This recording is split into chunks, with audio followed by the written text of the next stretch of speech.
Hello बच्चों, today's our topic is atoms and molecules. Today's our topic is atoms and molecules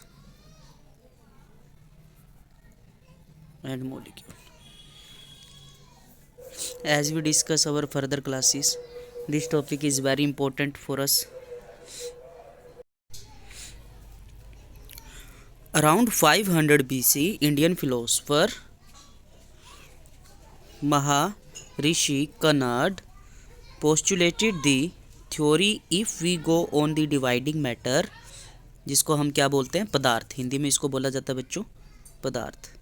कि अगर हम matter को divide करते हैं, ठीक है, we will obtain smallest particle beyond which further divisible can't be possible, which is known as परमाणु, और we can say that it is atom.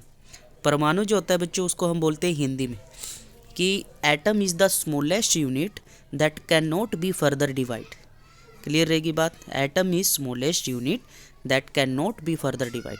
तो जब भी बात हो कि एटम क्या है, तो आपको पता होना चाहिए कि it is a smallest unit, जिसको और भागों में नहीं तोड़ा जा सकता।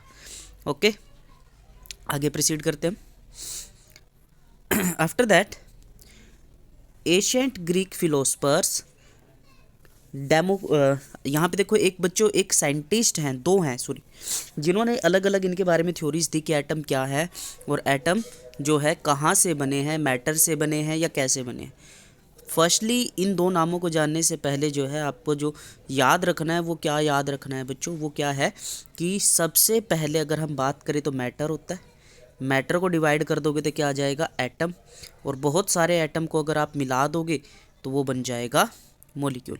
सेम एटम हो, डिफरेंट एटम हो, तो वो क्या रहेगा, मॉलिक्यूल। ये दो चीज़ें आपको ध्यान रखनी है। मैटर को डिवाइड स्मॉलेस्ट पार्ट में लेके आए तो क्या बनता है आपका एटम, और एटम को अगर आप फर्दर डिवाइड करते हो तो क्या बनता है आपका, एटम को अगर आप जोड़ देते हो सॉरी, तो क्या बनता है आपका मॉलिक्यूल। क्लियर है की बात? ओके, आगे चल पड़ते हैं।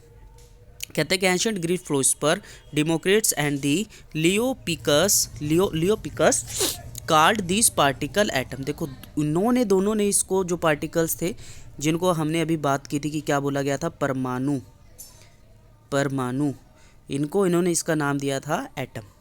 क्लियर है की बात? ठीक है। फिर एंटोनी एल लेविसियर आए, ठीक है, led the foundation of chemical sciences by the establishing two important laws of chemical combination.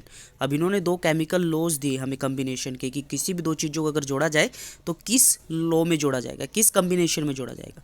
तो ये जो दो लॉज है ना केमिकल कम्बिनेशन के बच्चों, ये होते हैं डेफिनेट प्रोपोर्शन और कंजर्वेशन ऑफ मास प्रोपोर्शन।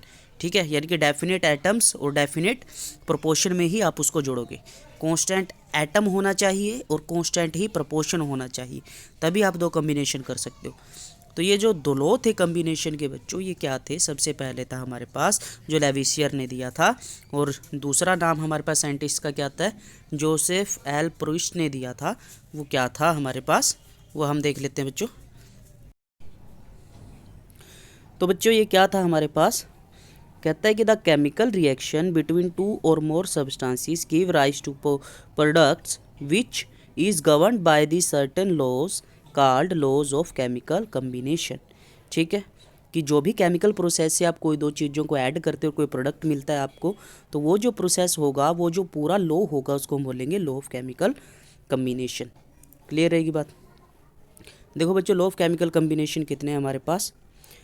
सबसे पहला हमारे पास आ जाता है law of conservation of mass, कि एक डेफिनेट मास में ही आप दो चीज़ों को जोड़ोगे। दूसरा हमारे पास आ जाता है लॉ ऑफ कांस्टेंट प्रोपोर्शन, कि आप जो है कांस्टेंट प्रोपोर्शन में एटम को जोड़ोगे। हाइड्रोजन एक लोगे, जैसे वाटर की बात करें एग्जांपल पे, वाटर क्या होता है बच्चों, H2। यानी कि कांस्टेंट प्रोपोर्शन कैसे है जी, हमेशा दो हाइड्रोजन रहेंगे और एक ऑक्सीजन रहेगा इसमें। फिर है law of multiple proportion, law of reciprocal proportion और गैलोसिक लॉ। ये आप पढ़ोगे बच्चों हायर क्लासेस में, will study in higher classes. तो इनके बारे में हमने अभी डिस्कस नहीं करना। तो हमारे पास दो लॉ हैं, इन्हीं को हमने डिस्कस करना है।